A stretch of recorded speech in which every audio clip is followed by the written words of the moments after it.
Chelsea football fans. This is Up Chelsea TV, and I am Ugo Amadi.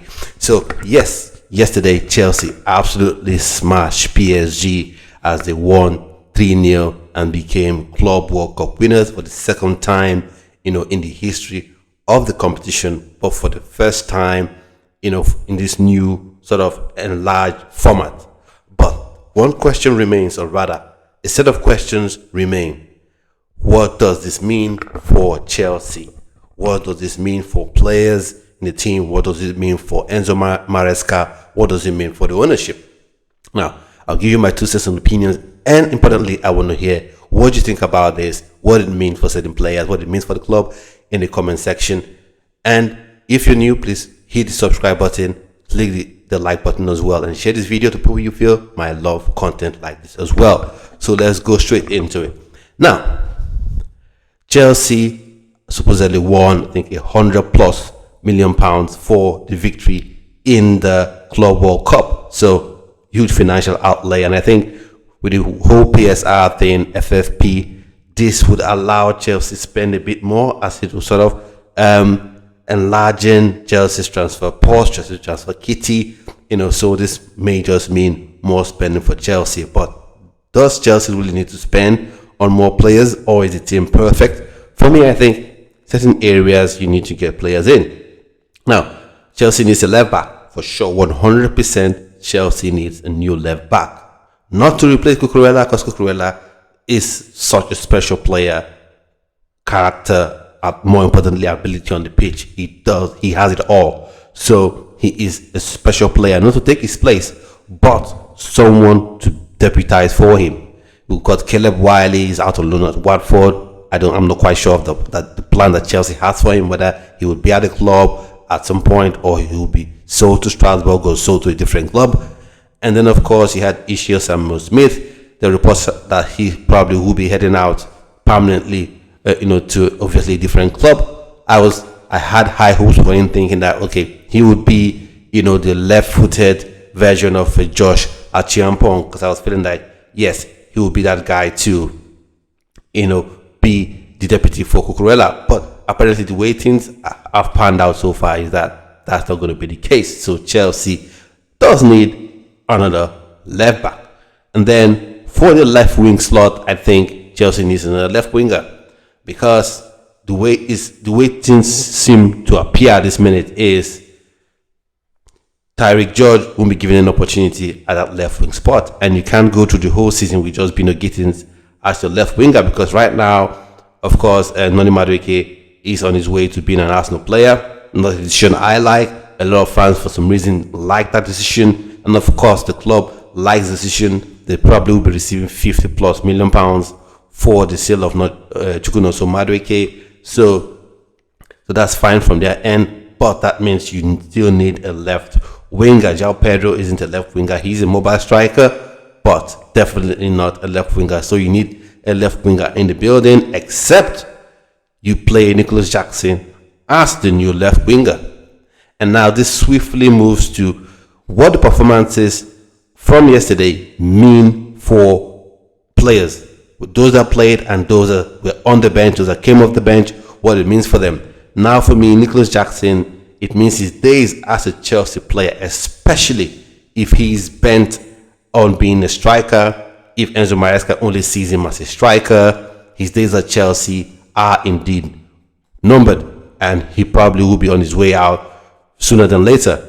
But if Enzo Maresca sees him and say, okay, I see some elements of a left winger in you. You've got the pace, you've got the skill, and right now in that left wing, you've got only Bino Gittins to join the team, so you can be the second left winger, and those two players can compete for that spot. In that case, then I think Nicholas Jackson would be very, very good, a very, very good left winger. I've been saying this for some time now. People have different opinions. If you have a different opinion, let me know in the comment section below. And then, because for me, I just think João Pedro right now and Liam Delap are the two Chelsea strikers at the minute, and the transfer window could end with them being the only strikers that Chelsea have, except Chelsea decides to go into the transfer market to look for another striker. But you've got McGee as well. Maybe he goes out on loan. Who knows? And then as well, speaking of wingers, they talk about Garnacho for me. Just don't want Garnacho at the team. I don't think he's quite good enough character-wise and ability-wise. I don't think he's that great that you want to sign him. So that's that. And then as well, I think this tournament, winning this tournament in the fashion that the team won the tournament, I think it would just help improve the status at the club of Malo Gusto, because he's been a player that has been maligned by a lot of people. They've criticized him. Some of them even ignored the fantastic performances he had under Mauricio Pochettino playing at right back. But yesterday, with how Maresca set up the side yesterday, it allowed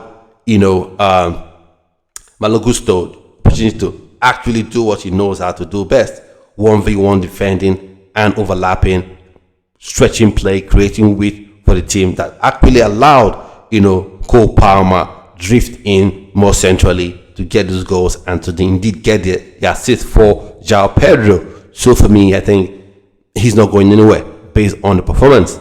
And I also think that João Pedro will be the number one striker based on how he performed, based on the partnership he's already building with Cole Palmer, because right now Cole Palmer is the most important player in the team. And when you begin to have that sort of bond and relationship with the best player or the most important player in a particular team, then that means the coach would want you to play, not just for your own sake, because you can score and be clinical, because João Pedro has shown in this couple of games that he's played that he's not only mobile and versatile, but he is very clinical when he gets that 1v1 opportunity. And then as well, he brings the best from, is beginning to bring the best from Cole Palmer. So I think Enzo Maresca look and say, yeah, this is the guy that I want to lead the line. And it also means that the Mdelap will be that second striker that will be coming in 30 minutes, 25 minutes to go on the clock during games. Maybe Chelsea winning 2-0, winning 3-0 or 2-1, and you want to stretch play, then he can also come on maybe to pair up with João Pedro, or come off for João Pedro to get some rest on that game day. So what I think it means for him. And then I think what this means for the team as a whole, I think it sort of improves the strength of the players, improves the belief of the players that yes, we can win. We've won the Conference League. People say the Conference League isn't such a great competition because you played against teams that we expected to win anyways, but you played the Club World Cup final against the best team in Europe, and some would say the best team in the world, and not just a 1-0 win where you're hanging on for dear life, but you actually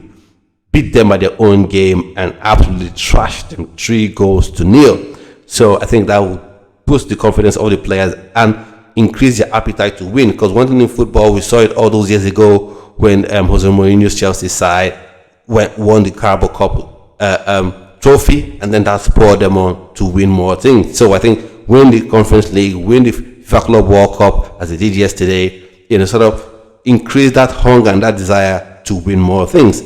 And then what does this mean for Enzo Maresca? I think this means he has more equity in the bank right now, because he can say, I've got 2 trophies in the bank, 2 trophies that you wouldn't have won if I wasn't here, although that's debatable. But he can say that, he can bring that to the board, and now I think the board will begin to believe in him even more and tend to give him more of what he wants. Now, only slightly negatively depends on how you respond to it or how the team responds to it, is right now Chelsea has a target on its back. Chelsea as a football club, we have a target on our heads right now, because everyone wants to beat Chelsea, even those people that say the Club World Cup isn't such a great competition. Right now they say, okay, you've set the bar this high, you've performed this well against the best team in Europe, let's see if you can do it in the Premier League, and you just have to now perform. You've set the bar of sort of performances you want to see. And now, so that's my first opinions on what winning the FIFA Club World Cup means for Chelsea. Let me know what you think in the comment section, and do hit the subscribe button if you haven't, and I'll see you yet on another video. So stay well, stay blessed.